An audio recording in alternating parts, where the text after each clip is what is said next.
दोस्तों, स्वागत है आपका स्टोरी इंस्पायर्ड में।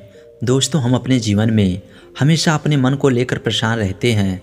हम यह सोचते हैं कि हमारा मन भला शांत कैसे होगा। हमारा मन इधर उधर भटक जाता है, फिर मैं उसे कैसे रोक सकता हूँ। मन में तो तरह तरह के विचार चल रहे होते हैं। हम काम कुछ और करना चाहते हैं, लेकिन हमारा मन हमसे कुछ और ही काम करवा लेता है। इससे पहले कि आप अपने मन को शांत करने का प्रयास करें, यह जानना बहुत ज़रूरी है कि मन का व्यवहार शांत होने वाला है ही नहीं। अगर मन शांत होने वाला हो सकता तो इस दुनिया में सभी के मन शांत हो गए होते और हर कोई अपना जीवन सुखी सुखी बिता रहा होता। फिर ना तो कोई हंगामा होता और ना ही किसी तरह के व्यभिचार होते।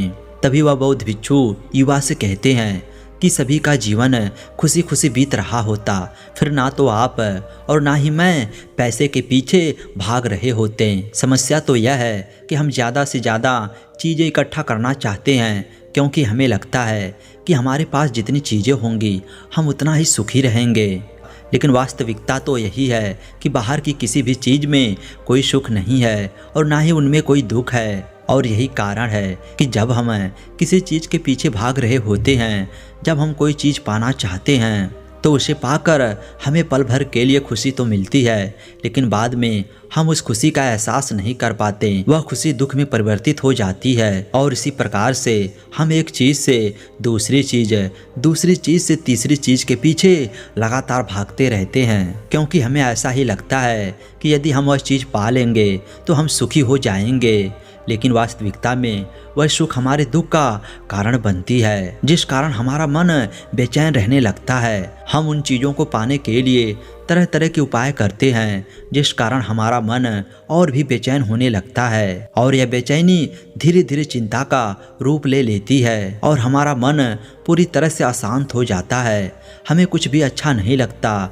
हमें लगता है कि जो भी हमने मांगा था उसका उल्टा हो रहा है, सब कुछ हमारे विपरीत जा रहा है। और फिर हम अपने मन को शांत करने के लिए ध्यान करना शुरू करते हैं, क्योंकि एक ध्यान ही वह मार्ग है जो हमें ज्ञान की ओर ले जाता है। वह हमें यह बताता है कि बाहर किसी भी चीज़ में कोई सुख नहीं है और ना ही दुख है।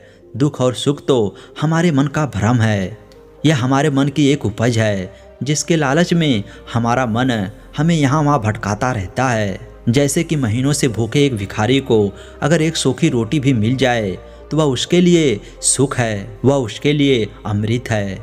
और ठीक उसी के विपरीत यदि किसी धनवान के घर पर 56 प्रकार के भोग भी बन जाए, तब भी वो उसे खाकर तो दुखी ही रहेगा। यह तो उनके मन की स्थिति पर निर्भर करता है। इसे और अच्छे से समझने के लिए आज की जो कहानी मैं आपको सुनाने जा रहा हूँ, इस कहानी के माध्यम से आप यह समझ पाएंगे कि हमारे मन की स्थिति क्या है और हम इसे कैसे नियंत्रित कर सकते हैं।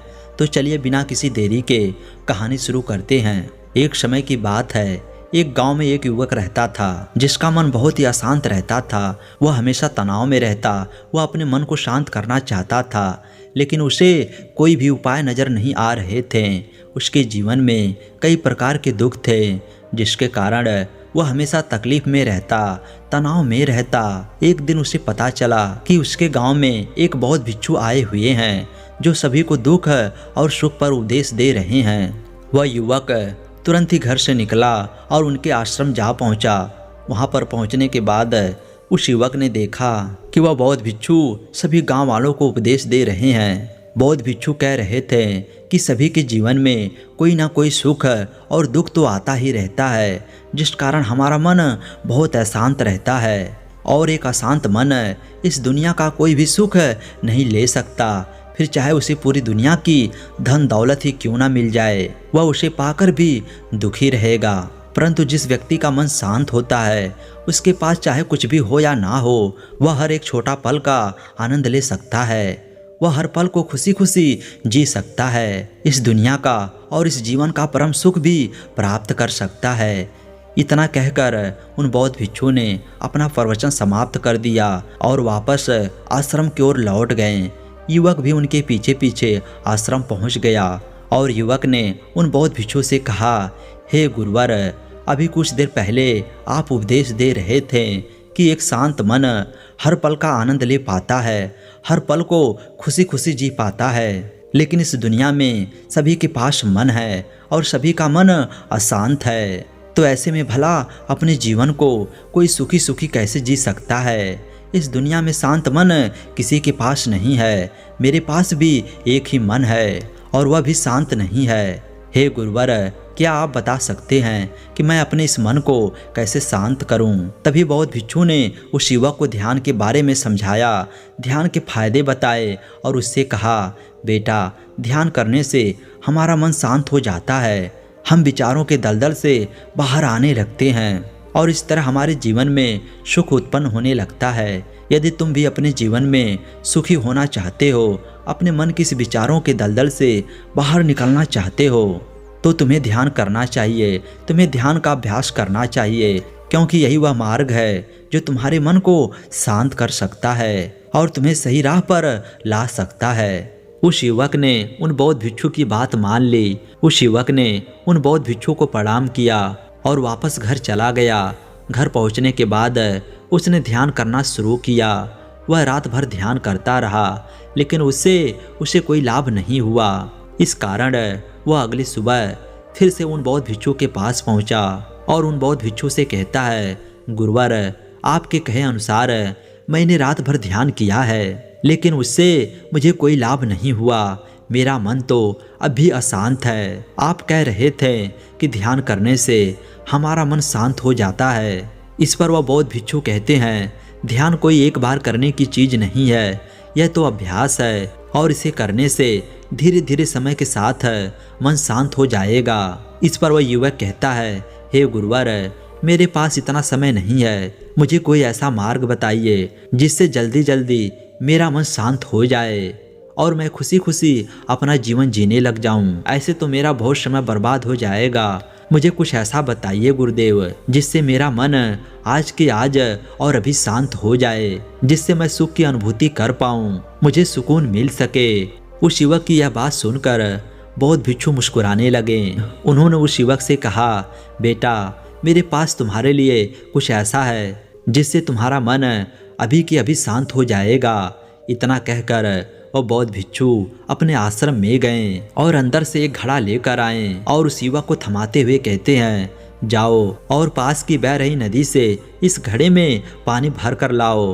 उन बौद्ध भिक्षु के इतना कहने के बाद उन युवक ने वह घड़ा हाथ में ले लिया और नदी की तरफ जाने लगा। उसके बाद मन ही मन सोच रहा था कि लगता है यह गुरुवर पागल है, इन्हें कुछ नहीं पता। भला यह घड़ा मेरे जीवन में शांति कैसे ला सकता है, यह मेरे मन को शांत कैसे कर सकता है। लेकिन उसके पास और कोई रास्ता नहीं था, जिस कारण उसने घड़ा लिया और पानी वाली नदी के पास पहुंचा। उसने उस नदी में से उस घड़े में पानी भरना शुरू किया, लेकिन जैसे ही उस व्यक्ति ने उस घड़े को नदी से बाहर निकाला तो उस युवक ने देखा कि उस घड़े के चारों ओर छोटे छोटे छेद हैं, जिससे पानी तेजी से बाहर की ओर निकल रहा था। उसने लगातार कई बार प्रयास किया, लेकिन काफ़ी बार कोशिश करने के बाद भी वह उस घड़े को पूरा नहीं भर पाया और थक कर उन बौद्ध भिक्षु के पास वापस लौट आया और क्रोधित होकर कहता है, हे गुरुवर, आपने एक ऐसा घड़ा दिया है, इसके चारों तरफ तो छेद है, भला मैं इसमें पानी कैसे भर सकता हूँ? जब भी मैं पानी भरता हूँ, इस घड़े के छेद से सारी पानी बाहर निकल जाते हैं। इस घड़े को मैं पूरा भर नहीं सकता। तभी वह बौद्ध भिक्षु उस युवक को शांत कराते हुए कहते हैं, बेटा, शांत हो जाओ, तुम्हें तुम्हारे प्रश्न का जवाब ही तो दे रहा हूँ, और यदि तुम क्रोधित अवस्था में इस जवाब को सुनोगे तो इसे समझना तुम्हारे लिए मुश्किल हो जाएगा। इसलिए शांत हो जाओ और मेरी बात को समझने का प्रयास करो। यह जो घड़ा मैंने तुम्हें दिया है, इसे अपना मन समझो, और मन केवल दो ही प्रकार से शांत हो सकता है। पहला यह है कि तुम उसे लबालब पूरा तरह से भर दो और उसमें कुछ भी आने जाने की जगह न बचे। क्या तुम इस घड़े को इस प्रकार भर सकते हो? इस पर वह युवक कहता है, हे गुरुवर, मैं इस घड़े को लबालब नहीं भर सकता, क्योंकि जब भी मैं इसमें पानी भरता हूँ, सारा पानी तो छेद से बाहर निकल जाता है। तभी वह बौद्ध भिक्षु उस युवक से कहते हैं, ठीक इसी तरह हम भी अपने मन को कभी नहीं भर सकते। हम जितना इसमें डालते जाएंगे, वह सब कुछ हमारे शरीर के द्वारा बाहर आता रहेगा।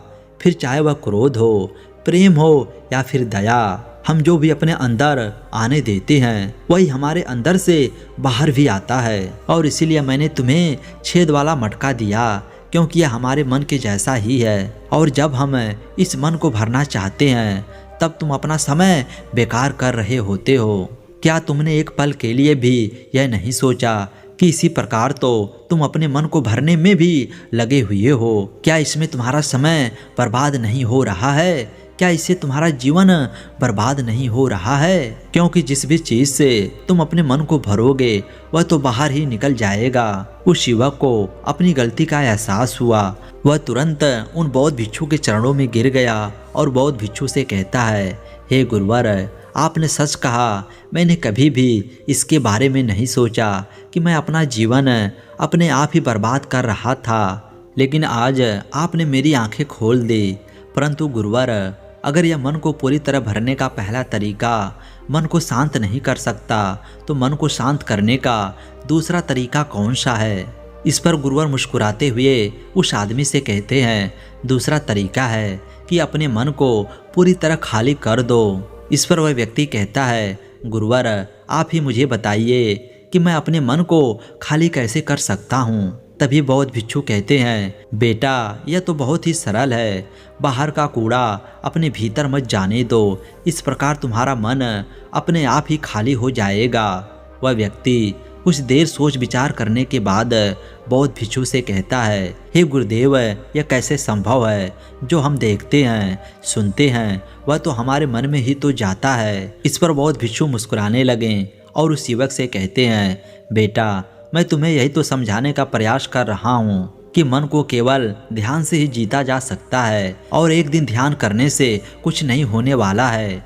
हमें इसके लिए समय देना होगा, हमें इसके लिए धैर्य रखना होगा, इसका निरंतर अभ्यास करना होगा। आगे बौद्ध भिक्षु उस शिवा से कहते हैं, बेटा, क्या तुम्हें प्यास लगी है? युवक कहता है, हाँ गुरुवर, मुझे बहुत जोरों की प्यास लगी है। इस पर उन बौद्ध भिक्षु ने उस युवक को पानी पिलाया और कहा, यह लो, पानी पी लो, इससे तुम्हारी प्यास बुझ जाएगी। लेकिन मुझे एक बात बताओ, क्या आज पानी पी लेने से फिर तुम्हें कभी प्यास नहीं लगेगी? तुम कभी फिर मुझसे पानी नहीं मांगोगे? इस पर वह युवक कहता है, गुरुवर, कैसी बातें कर रहे हैं? पानी तो हमारे जीवन का एक हिस्सा है, इसके बिना तो हम मर जाएंगे। और आप कह रहे हैं कि आज पानी पी लो और उसके बाद मैं कभी पानी ना पीऊँ। यह भला कैसे संभव है? प्यास तो हमें रोज आती है और हम रोज पानी पीते हैं, इसके बिना तो हम मर जाएंगे। तभी बौद्ध भिक्षु मुस्कुराते हुए उस युवक से कहते हैं, ठीक इसी प्रकार एक दिन के ध्यान से हमारा मन शांत नहीं हो सकता। उसे भी रोज भूख लगती है और उसे रोज रोज हमें आहार भी देना पड़ता है, उसे भी रोज पानी पीने की ज़रूरत पड़ती है। और ठीक उसी प्रकार हमें हर दिन ध्यान करने की भी ज़रूरत पड़ती है। और जब हम निरंतर ध्यान करते हैं, इसका अभ्यास करते हैं, तो देखते ही देखते हमारे मन की भूख शांत होने लगती है और एक समय पर हमारा मन सारे विचार उत्पन्न करना बंद कर देता है। तब वह बाहर से कुछ भी ग्रहण नहीं कर पाता और जो भी कोई विचार हमारे भीतर है, वह सारे विचार देखते ही देखते समाप्त हो जाते हैं। और इसी प्रकार धीरे धीरे हमारा मन शांत होने लगता है। आगे वह बौद्ध भिक्षु उस युवक से कहते हैं, बेटा, तुमने तो ही कहा था कि तुमने रात भर ध्यान किया है, लेकिन उसके बाद भी तुम्हारा मन शांत नहीं हुआ। बेटा, तुम चाहो तो 1 घंटे के लिए ध्यान कर सकते हो, चाहो तो पूरा दिन भर तुम ध्यान करो, लेकिन इसका लाभ भी तुम्हें उतना ही मिलेगा। अर्थात मान लो तुम 1 दिन के लिए ध्यान करते हो, तो इससे तुम्हारे मन को भी शांति केवल कुछ समय के लिए ही मिलेगी। यह हो सकता है कि वह 1 घंटे के लिए शांत रहे या फिर केवल कुछ क्षणों के लिए, लेकिन वह शांत अवश्य होगा। लेकिन जैसे ही उसे फिर से भूख लगेगी, वह फिर से अशांत हो जाएगा और फिर से यहाँ वहाँ भागने लगेगा और वह अपने विचारों की तलाश में आगे बढ़ेगा, क्योंकि उसे भी तो भूख लगी है, उसे भी तो खाना चाहिए, उसे भी तो पानी चाहिए। जैसे कि जब तुम्हें भूख लगती है, तुम अशांत हो जाते हो, क्योंकि तुम्हें भोजन चाहिए, पानी चाहिए, ताकि तुम अपने पेट की भूख को मिटा सको और तुम्हें शांति मिल सके। इस पर वह युवक कहता है, आप सत्य कह रहे हैं, मैं ही गलत था, मेरी ही गलती है। मैं अपने मन को अवश्य ही शांत करके रहूंगा, फिर चाहे इसके लिए मुझे कितना भी समय क्यों ना लगाना पड़े। मैं भी उस सुख को प्राप्त करके ही रहूंगा। मैं इस खाली घड़े में पानी भरकर अपने जीवन को बर्बाद नहीं करना चाहता। मैं अपने मन को शांत करके ही रहूंगा। मैं अपने मन को पूरी तरह से खाली कर दूंगा। इतना कहकर उस युवक ने उन बौद्ध भिक्षुओं को प्रणाम किया और वापस अपने घर की ओर लौट गया। दोस्तों, हम लोगों के जीवन में भी कई प्रकार की समस्याएं हैं और हम उन समस्याओं का समाधान करना चाहते हैं और अंत में हमें जो मार्ग मिलता है वह ध्यान है। हम तो ध्यान करना चाहते हैं, लेकिन हम उसके परिणाम को तुरंत पाना चाहते हैं। जब हम शुरू में ध्यान करते हैं तो हमें उनका कुछ भी लाभ नहीं मिलता और हमें लगता है कि यह व्यर्थ है, इससे हमें कोई फायदा नहीं होने वाला, क्योंकि हमें तो सब कुछ जल्दी चाहिए। लेकिन वास्तविकता तो यही है कि ध्यान सब्र और समय मांगता है और साथ ही उसे शांति भी चाहिए। परंतु हम इतने अशांत हैं कि हमारे भीतर ये तीनों चीज़ें नहीं हैं। इसीलिए अपने भीतर धैर्य पैदा करें। जब आपके भीतर धैर्य पैदा होगा तभी आप सब्र, समय और शांति के महत्व को समझ पाएंगे। फिर आपका समय चाहे कैसा भी क्यों ना चल रहा हो, आप हर समय खुश रहना सीख जाएंगे। अगर आपका मन अशांत है तो यह किसी और के हाथों में नहीं है कि वह आपके मन को शांत कर सके।